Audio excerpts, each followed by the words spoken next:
जय शिवराय। आजच्या अर्थसंकल्पाविषयीचा जर सारांश मांडायचा म्हटला तर तो सारांश असाच आहे की घालीन लोटांगण वंदीन बिहार, डोळ्यांनी पाहिना आंध्र माझे, दुर्लक्षून राष्ट्र उपेक्षून महाराष्ट्र, सरकार वाचवेन म्हणेन नमो।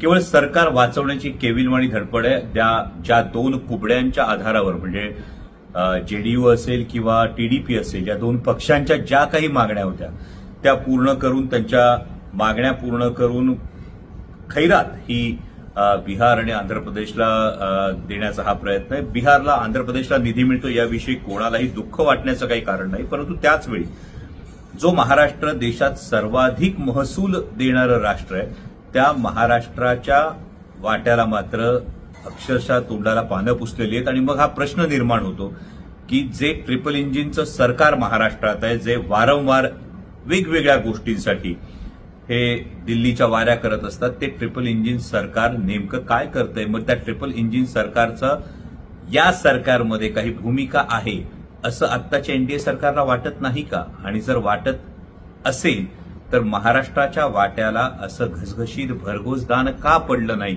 याचं उत्तर खरं तर महाराष्ट्रातल्या महायुतीच्या नेत्यांनीही देणं गरजेचं आहे। एकूणच महाराष्ट्राची मोठ्या प्रमाणावर निराशा करणारा हा आजचा अर्थसंकल्प आहे असं